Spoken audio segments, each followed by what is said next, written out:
Good morning and welcome to today's episode of the Demystifying Microsoft podcast. I'm your host, Nathan Taylor. I'm one of the nerds over here at the Sourcepass Center of Excellence for Microsoft.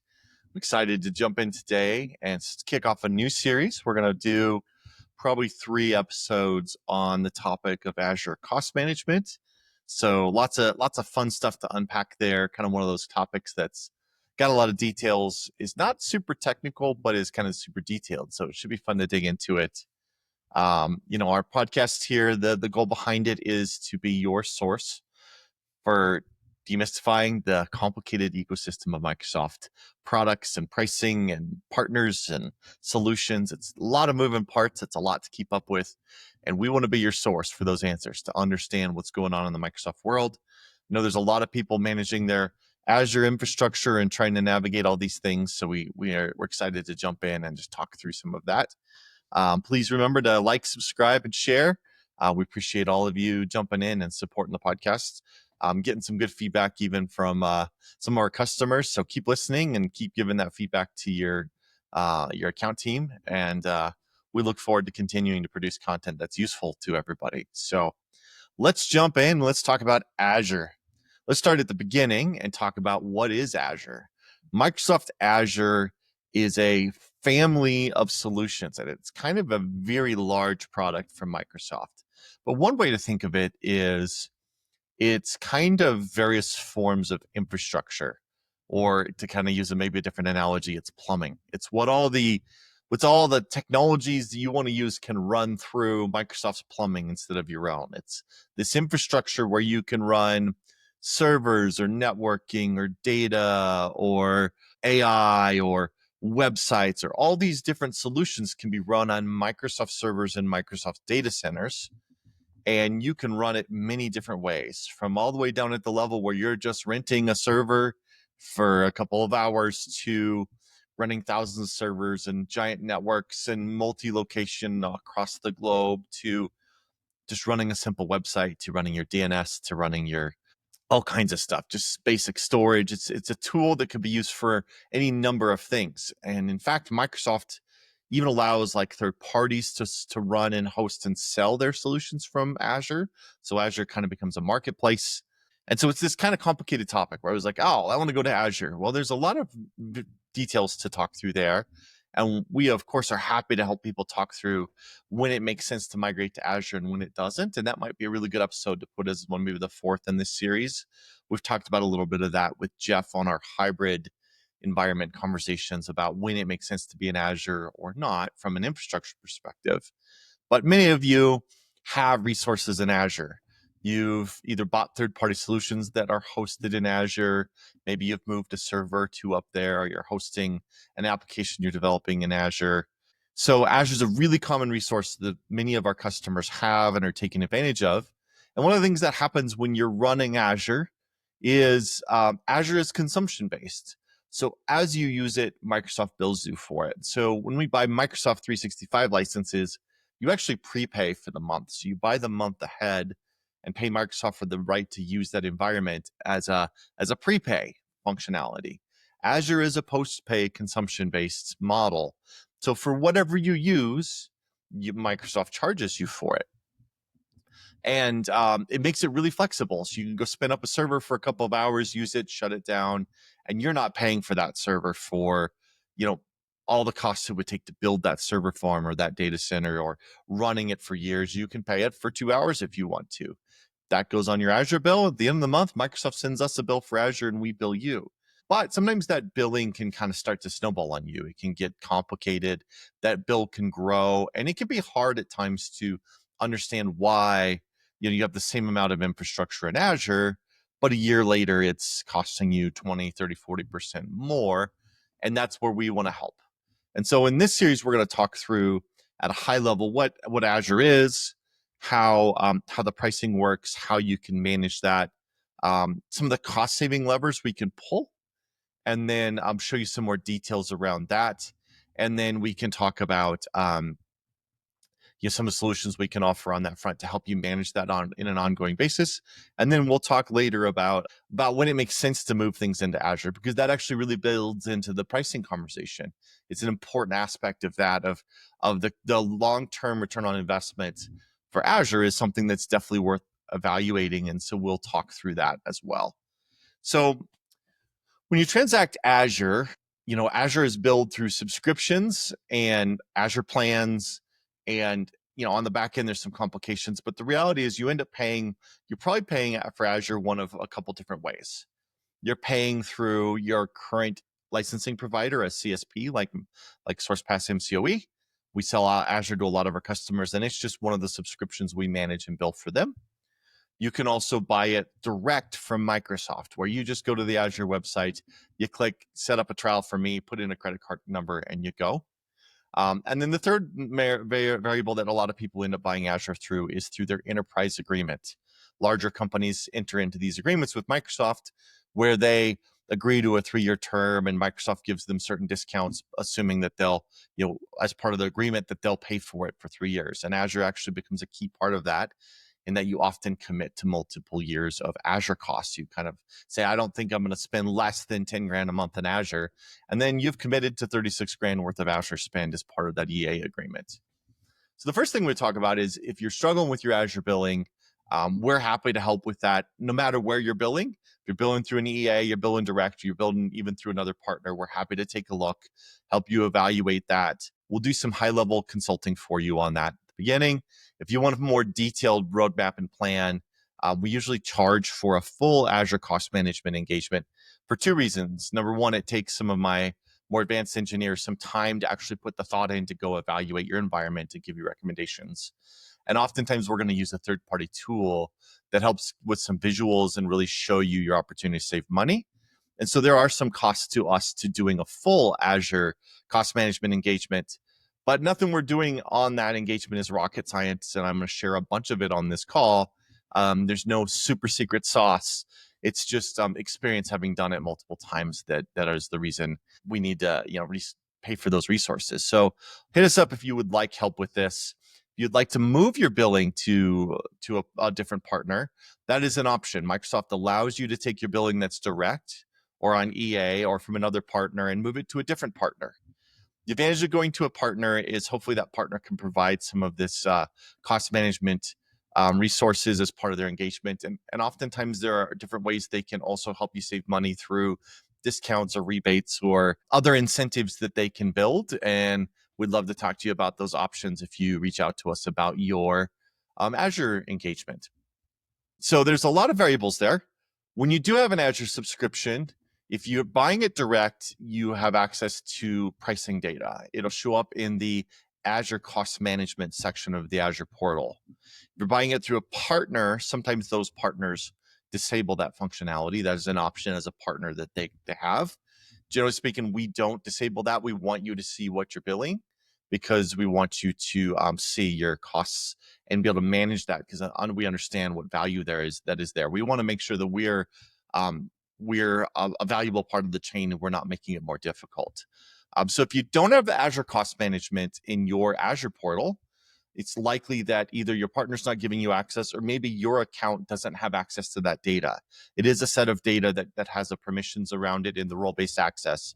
And so maybe you need to find out who's your account owner or your partner and have them make sure you can see that. That's a critical step in being able to understand what's going on with your Azure. It does produce some decent reporting and timelines, and so you can start to see what your costs are over time. And let me pull up some images of that. I don't have a tenant I can show you, but I will pull up an example from just a quick search here. So this is an example of what Azure Cost Management can look like. It has these nice graphs, and you can dig into those details to understand what is going on with your Azure subscription and see where the spend is going over time and start to optimize it through some of that reporting. So I highly recommend checking that out. That's a great resource for you to review. There's also a section in there called Azure Advisor, which will give you some of the recommendations we're going to talk about today. There are some common ways to save money in Azure, And Microsoft will actually help you with some of those with their own heuristics and will give you that information through the Azure Advisor page. We are going to go into detail over this series, probably especially in episode 2, about what Azure Advisor often recommends and how those things work. Those are things like right-sizing VMs, Azure reservations, Azure saving plans, and Azure hybrid use benefit. So there's some of the things we can do to really dial in the pricing. The key with this section here with the cost management is to understand where the majority of the cost is. And that becomes probably the most important step. A lot of times people have multiple subscriptions, multiple resource groups, multiple Azure plans, and they just know that their Azure bill keeps growing and they don't understand why. Common reasons for bills growing is that not all resources in Azure are the same cost. There are some things that are much more expensive. And so if you leave them running, they will drive your bill up. And so, for example, I can store a terabyte of data in one of the low-cost storage methods in Azure for dollars a month indefinitely. And the price never changes. It's just a flat fee. Technically, Azure bills by the minute. I think we get billing reporting by the hour, but that has a set cost for that much data in a storage blob account and archive storage per hour. And that's not going to change over time. You can store that data there and it's a consistent cost. It will change based on the number of days in a month. So if you have it'll cost you less in February than it does in November. But it's a pretty static cost. Where costs can start to balloon on you is especially larger VMs. You want to build out a really big VM in Azure, want to run it, 16 core, 120 gigs of RAM, virtual machine. Those costs can be large. We're talking, a couple dollars an hour, dozens of dollars an hour, depending on the size of it as a video card. And you can spend thousands of dollars a month on a VM. Well, if you spin up a couple of VMs and don't realize it, and the next month your bill was a couple grand higher, that's why some of those VMs are expensive. There are other things that often cause some Azure costs to grow on you. And a common one is you're running something that's collecting logs, something like Microsoft Sentinel. Microsoft Sentinel is Microsoft's security automation and SIEM and SOC tool. Really powerful tool, does some great stuff. But one of the things you can do is you can wire in all these services to send it log data.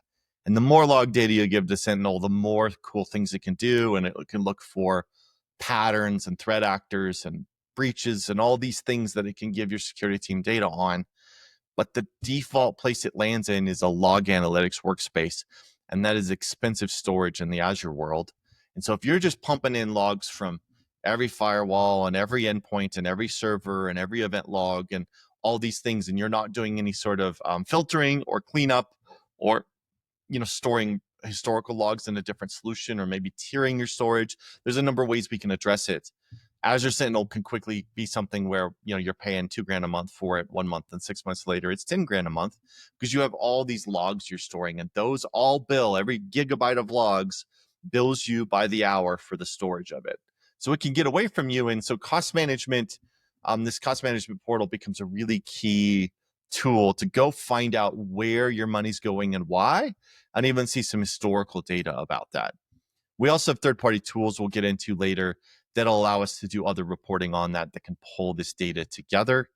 And so we can dig into some of the details of how that works as we get deeper into some of the variables. The next thing I'm going to show you and we're going to talk about is the Azure Pricing Calculator. This is a free tool you can get on the internet. Just Google Azure Pricing Calculator. It's on Microsoft's site, and it has all of their solutions that you could run in Azure. Anything you can think of in Azure, we can go run. And this allows you to go build these things out and see what they cost. And so as an example here, and we're going to spend a little bit of time in this calculator over this upcoming months, upcoming meetings, because I want to share how this tool can really demonstrate some of the cost saving measures. But you can see here, you can come in here on just a VM and you can choose a different data center. Different data centers have different costs based on capacity. So if there's a very popular East US data center that a lot of big businesses are in, and you want a popular data, it's VM size that's constrained, they don't have a lot of, it will be more expensive in that data center than another data center like West US 3, it might be cheaper in that data center. So that impacts your pricing. Whether you're running Windows Server or Linux Server or Windows 10 impacts your pricing. Whether you're running SQL impacts your pricing. There's multiple tiers for VMs. And then we can kind of come in here and show that there are about 40 different families of VMs, and those also affect the pricing. And so those VMs are priced based on the amount of CPU and RAM and disk speed capability and also graphics card access. Those are kind of the main variables that drive the different sizes. And this is daunting if you've never looked at this before. It's a lot of details, but as you get into it, you start to learn that a lot of these letters in these families all mean something, and you start to learn how to navigate this, and we're happy to help you with it. Some of the variables I can point out to you from the beginning are like the A series are really basic entry series. B series are called burstable, which means they're a lot cheaper than other VMs, but they only give you their full performance for a certain amount of time per month, and you kind of earn credits to use them. D series is a very common set of VMs we use for a lot of general purposes. So are E series. The rest of the letters represent, does it have a local disk? Does it support SSDs as support to standard disks?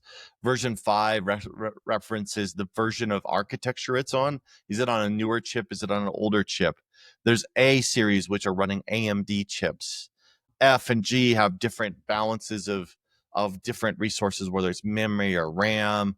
I don't remember what the L and the W stand for. N series all have NVIDIA video cards in them. So if you're doing AutoCAD or maybe doing some data computation, or you're mining crypto, or you're running some AI models, then the N series becomes valuable. And so it's a set of variables that come together to define the cost of your resource here based on the location, the kind of resource, and then how much you're using it. So you can see here, this is a very expensive VM. Oh, I went big. Oh man, let's go something less daunting. Let's just go with a V4 series. Okay, that's a little bit more reasonable. 4 cores, 14 gigs of RAM. That's $300 a month. So this is the kind of VM, if you were running maybe some data models, you'd run. A DV5 is like a common VM that we'd be running for. Like here's a common VM we'd run for a server in a business environment. 8 cores, 32 gigs of RAM, $500 a month.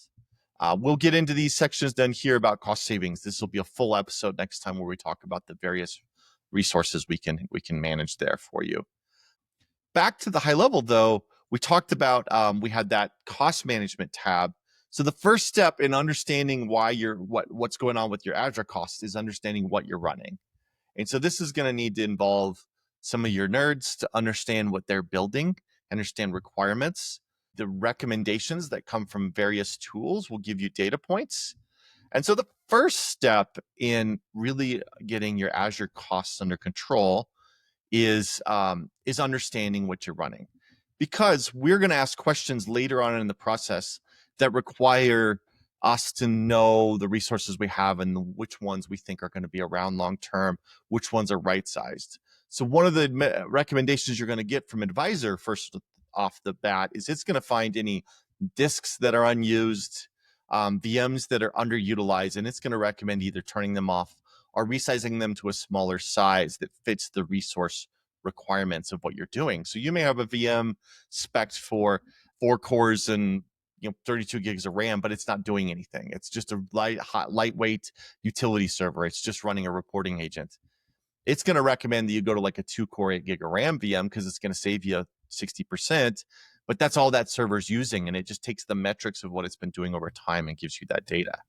So the number one thing we're going to start with in Azure Cost Management is understanding our environment and then starting to do cleanup.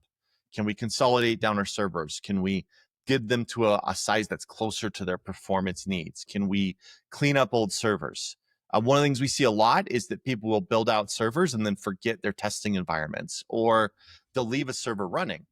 And the way Azure works is if the server is running, it's billing you for the compute infrastructure. So if it's something used once a month for testing, you can shut it down into a state called deallocated. And in that state, the disk still exists. It can be turned on in an instant, but it's not charging you for the compute costs because it's deallocated. If you put it into a stop state but not deallocated, that means that it's actually still reserving resources on that server and you're still paying for it. So it's important to understand which of your resources you want to keep around.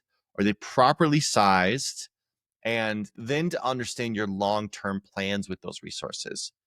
That sets the baseline, everything we're going to do going forward. When we understand our environment, we understand the purpose of those VMs and the requirements for their performance and how they're working and what we're doing, then we can get into the next piece, which is all of the cost savings measures are built on top of that, because they go into, can we schedule downtime and pay less money because we're going to turn it off when we're not using it? Can we say, hey, we don't want to turn it off, but we're going to use the same VM the same way for 3 years. So Azure, charge me less for running this VM for 3 years. Those are the sorts of things we can get into our later conversations, and we'll dig into the details on how that works out in our cost management tool conversation and really talk through those variables. The other variable to look at is a lot of times people are also running Azure Virtual Desktop. It's a service we love. It's a great way to get people onto kind of a desktop environment in the cloud. It's kind of like remote desktop, if you remember that, or Citrix from back in the day. It's Azure's hosted version of that. It's very secure, very stable, very scalable. But the one thing about it is it does require some management. We have some great third-party tools that can help you through managing it. But it's the same conversation. How many servers you need? What's the right level of scaling? Can they be turned off after hours, or can we scale them back after hours? And finding that nuanced answer can really save you a lot of money over time. So we'll dig more into detail about these various cost-saving measures in our next call. Main thing I want to talk about today was just get a high-level understanding of what Azure is, how it's built. Like I said, you can move your Azure subscriptions to different providers, including us. If it's with another provider, that's a pretty painless move. We just connect with the other provider, and there's kind of a back-end transfer, and the billing goes through us as opposed to them. If you're direct with Microsoft, we can also transfer it in and get it off your credit card, get it onto an invoice, simplify that billing process. But there is a little more disruption there. There's a few resources that have to be turned off for the transition, like VMs have to be turned off. Not disruptive. We do it all the time. There's no risk to it. It just has to be scheduled and planned out. So the advantage of doing that, getting it to a partner like us, is that you get the opportunity for additional incentives and discounts. You have the opportunity to start paying for it via an invoice as opposed to on your credit card. And allows that partner to kind of give you additional support and gives you access to their support resources on the back end. We have access to support resources that consumers and general businesses don't have the same level of support with Microsoft. So those are some of the advantages to moving your resources to us. And like I said, we'd love to chat with you. If you have questions here, we'll sit down, we'll walk you through it. We're going to talk you through some of the high level stuff at the beginning. And then if you want a really detailed report, we'll run some of our tooling, get our engineers to build that up and build a game plan for you. If you aren't managing your Azure resources carefully and you have a large spend, you're spending 5, 10, 20, 30 grand a month, there's a really good chance we can save you 10 to 40% with some basic changes just by having a conversation with us. So we'd love to see what we can do for you. Give our team a call, sourcepassmcoe.com. But I'd love to continue this conversation. Next week, we'll get into the real details of the different savings levers and explain how they all work carefully. The week after that, we will dig into some tool sets, and then we'll have a deeper conversation about when it makes sense to go to Azure and when it doesn't. But hopefully this conversation is useful to you. I know a lot of people are asking about cost management right now in the Azure space, and we're here to help. At the Sourcepass Center of Excellence for Microsoft, that's what we're here for, to help you navigate the complicated world of Microsoft solutions, whether it's Azure or Microsoft 365 or Copilot. We're here to help, and we look forward to catching you on the next one. Make sure you like, subscribe, share, and we appreciate your time today. Talk to you soon.